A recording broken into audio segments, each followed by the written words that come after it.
My mother was still holding her casserole dish when my mother-in-law lifted the lid, sniffed once, and said, "Oh, bless her heart. She actually brought food from wherever they shop. How brave." My father looked down at his plate. My mother froze. She humiliated my parents over a casserole in a house she didn't know belonged to me. That was the last meal she ever ate under my roof. My name is Larkin. I'm 34 years old. I work as a veterinary technician at an animal hospital, which means long shifts, scrub tops every day, and a lot of hands-on care that smells like antiseptic, wet fur, and sometimes fear. It's not glamorous. It doesn't pay much. I still love it with my whole chest. I was the kid who brought home stray cats, fed injured birds with droppers, and cried when a neighbor's dog limped. My parents are Earl and Dottie, working people. My father drove a municipal bus for 28 years. My mother cleaned houses. They raised me in a 2-bedroom home where every dollar was stretched, every meal mattered, and no one ever let me forget I was loved. We didn't have extras. We had steadiness. Then I married Trent Ashford. His family sees themselves as polished, comfortable, superior, upper middle class with opinions about everything. Trent's mother, Vivian Ashford, has made it her mission, since our engagement, to remind people that I'm married up. She tolerates me when she has to. She despises my parents. For 3 years, I swallowed insult after insult to keep peace for Trent. I am tired in a way sleep doesn't fix. My parents didn't have money. They didn't have connections. But someone in my family did have both, and she left everything to the granddaughter. Nobody expected to inherit a thing. If you come from a hardworking family that never had much, and someone made you feel ashamed of where you're from, subscribe right now. This community doesn't look down on anybody. Tell me in the comments what your parents sacrificed for you. Click hype and stay with me. Let's go. Trent and I live in a large historic house in a neighborhood people describe with words like charming and established. 4 bedrooms, half-acre lot, tall windows, wraparound porch, original wood floors that creak in all the right places. Trent's family assumed from day one that his job as a corporate logistics manager paid for it. Nobody ever asked direct questions about the mortgage, and I let the assumption float because at first it seemed harmless. Vivian visited constantly. Too often, she treated the house like her personal showroom. She moved lamps, critiqued curtains, replaced throw pillows, invited garden club friends for tea without asking me. Once I came home from a shift and found my living room rearranged because she said the old flow was emotionally cramped. Then I invited my parents over for Sunday dinner. A simple dinner, rare for us, because they lived 45 minutes away and always worried about bothering us. My mother made her best casserole, a recipe she had perfected over years, the kind of dish that fed people through tight months and hard weeks. My father wore his church shirt. They were nervous, but happy. Vivian heard about the dinner from Trent and arrived uninvited. She walked in, scanned my parents from head to toe like she was pricing used furniture, and barely said hello. At the table, my mother set the casserole down with both hands, smiling in that hopeful way that already made my chest hurt. Vivian lifted the lid with 2 fingers, sniffed, and said, loud enough for everyone to hear, "Oh, bless her heart. She actually brought food from wherever they shop. How brave." My mother's hands stayed on the dish for 1 extra second before she pulled them back. Then Vivian turned to my father. "And what is it you do again? You drive a bus?" She said bus like it was a disease. My father answered quietly, "Drove one for 28 years, ma'am. Retired now." Vivian looked at Trent and smiled. "Fascinating. Trent, honey, remind me to send your father-in-law some career resources. There are programs for people in transition." My mother's lip trembled. She set her fork down. I got through the rest of dinner in a blur of sound and clinking plates and blood pounding in my ears. Afterward, I found my mother in the downstairs bathroom crying softly, trying not to ruin her mascara with a paper towel. "Maybe we shouldn't come here anymore, baby," she whispered. "We don't belong in a house like this. We just embarrass you." I held her face in both hands and said, "Mama, you don't embarrass me. You never have." Then, on my way back down the hall, I heard Vivian in the kitchen talking to Trent. "Honestly, sweetheart, her parents are sweet, but they lower the tone. If you're going to host clients here, you can't have bus drivers and house cleaners at the table. It reflects on you." She said it in a house she thought was his. But every wall, every floor, every inch of that property belonged to one person, and it wasn't Trent. It wasn't Vivian. It was me. That night, I confronted Trent in our bedroom. I expected anger, shame, something, anything. Instead, he sat on the edge of the bed loosening his tie like he was tired of my timing. "I heard what your mother said." I told him about my parents lowering the tone. He rubbed his forehead. "She's my mom, Larkin. She didn't mean it like that." I stared at him. "Then how did she mean it?" Your parents just aren't used to this kind of setting, he said. Maybe next time we meet them at a restaurant so it's more neutral. More neutral? I said. They're my parents. This is my home. Our home, he corrected. And Mom's right that we need to think about how things look when we entertain. I'm up for a promotion. Perception matters. That was the moment something old and painful clicked into place. Trent was not on my side. He never had been. He had just been polite enough to hide it better than Vivian. Then Vivian escalated. A few weeks later, she organized what she called a family brunch at our house. Without asking me. She invited Trent's siblings, their spouses, and 2 women from her garden club who had no business in my kitchen. My parents were not invited. When I asked why, she smiled that cold little smile and said, "It's a small gathering, dear. Your parents wouldn't feel comfortable. They'd be out of their element. I'm protecting them, really. Protecting them." At the brunch, she stood in my dining room, raised a glass of orange juice, and toasted.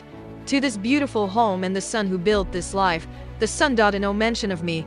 One of her friends asked who had decorated the house. Vivian laughed softly and said, "That would be me mostly." Larkin's taste is developing. I stood there with a tray in my hands and felt like a guest in my own life. Then came the gift. For my mother's birthday, Vivian sent a box to my parents' house. Inside was a set of etiquette books and a handwritten card that said, "For your continued growth. Every family can improve. XO Vivian." My mother called me that evening. Her voice was small. "I think your mother-in-law sent me a message, baby. Not a birthday gift." Then my father got on the phone. His voice was low and heavy. "We don't need charity manners from someone who's never worked a day with her hands. But I don't want to cause problems for you, sweetheart. We'll just stay home."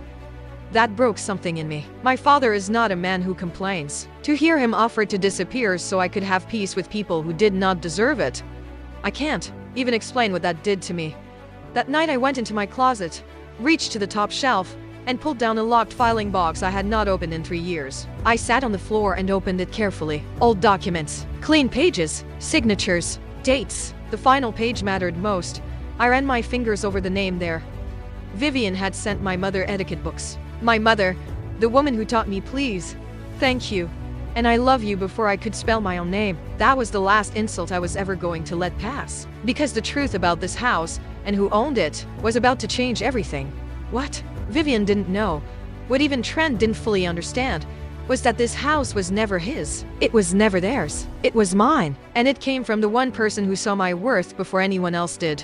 My great-aunt Odalise was the quiet outlier in our family. Never married. Worked as a seamstress for decades. Saved carefully. Invested modestly, but wisely, in real estate over 40 years. By the time she passed, she owned 3 properties, including the historic house Trent and I lived in.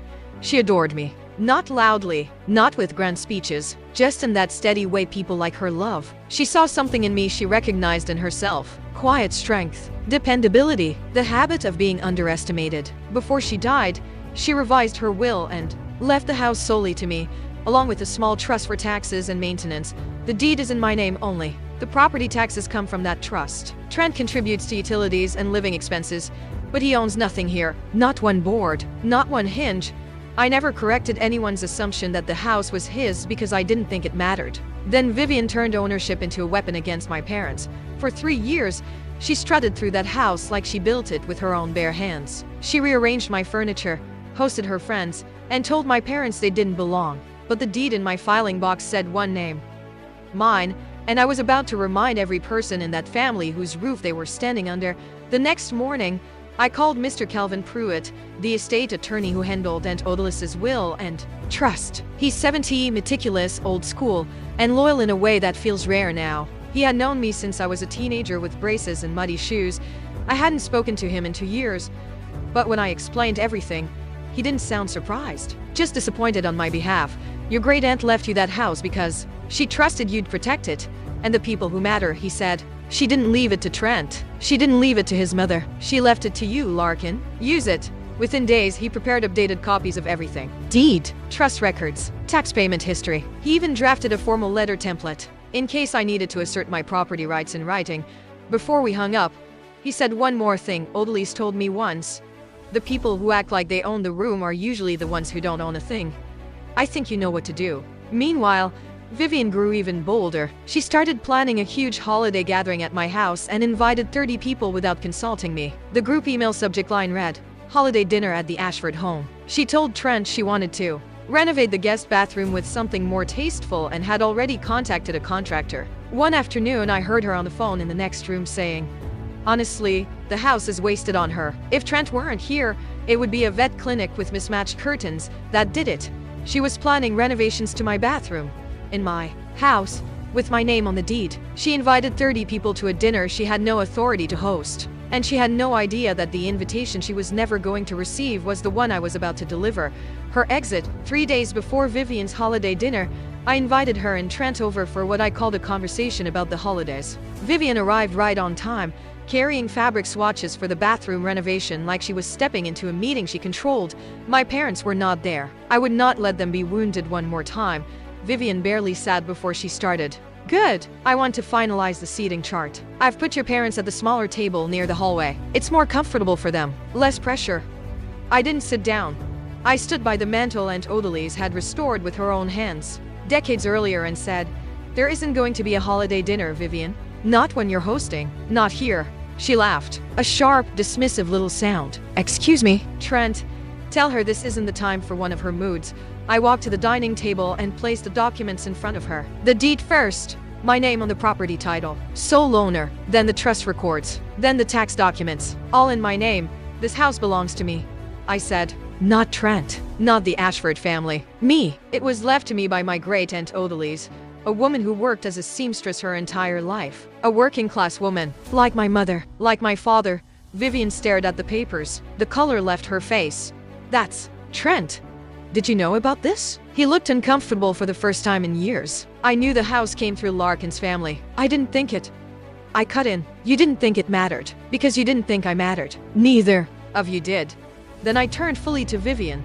"You humiliated my mother over a casserole she spent 3 hours making. You sent my parents etiquette books for a birthday gift. You told your son they lower the tone. In my house. A house built by women. Exactly like my mother. Women who worked with their hands and never asked for credit." Vivian tried to gather herself. "Larkin, I was only trying to help your family present themselves." "No," I said. "You were trying to make them feel small so you could feel important." The room went still. "You're not welcome here anymore," I told her. "Not for the holidays. Not for brunch. Not to rearrange my furniture or plan renovations you have no right to approve. This is my home. My parents will always have a seat at my table. You just lost yours." She looked at Trent, waiting for rescue. He opened his mouth, closed it, and looked back down at the deed. Then I looked at him too. "And Trent, if you can't respect where I come from, you can follow your mother out that door. I'll survive. I always have." Vivian picked up her purse and her fabric swatches. Her hands were shaking. She did not say another word. She walked out. 2 weeks later, the holiday dinner happened in my home, on my terms. My parents sat at the head of the table. My mother's casserole was the centerpiece. I put them exactly where Vivian had always imagined they did not belong, in the place of honor. Trent stayed. He was quieter than I had ever seen him, and for the first time, he apologized to my parents directly. Not because I scripted it, not because I demanded it word for word, because something in him had finally cracked open. It wasn't perfect. I'm not pretending one apology fixes years of silence, but it was a start. Vivian did not attend. She told extended family I had thrown her out over a misunderstanding. But truth moves fast when shame is attached to it. Trent told his siblings. What happened? No edits. No protection. 2 of them texted me the same week. "We're sorry. Mom was wrong." After the holidays, Mr. Pruitt sent me a card. Inside was a photo of Aunt Odalise standing on the porch in 1987, smiling into the sun. On the back, in her handwriting, were the words, "For the one who remembers where she came from." I framed it and hung it in the hallway, exactly where Vivian's little gallery wall used to be. She looked at my parents and saw people who didn't belong. But my great-aunt built this house for exactly those people. The ones who earned everything the hard way and never once looked down on anyone. That's the only kind of family welcome under this roof. If someone ever made your parents feel small, if they looked down on where you come from, mocked your family's work, or treated your people like they weren't good enough, I feel that, in my bones. Your parents' sacrifices built who you are, and nobody gets to disrespect that. Subscribe and tell me about your family in the comments. They deserve to be honored. Click hype to help this story reach others who need it. Standing up for yourself is tough, but standing up for your parents? That takes everything you've got. If you've been there, subscribe and become part of our community. Let me know this story helped by clicking hype. And tell me where you're watching from. I love seeing how far these stories travel. Your family's story matters. Thank you for being here.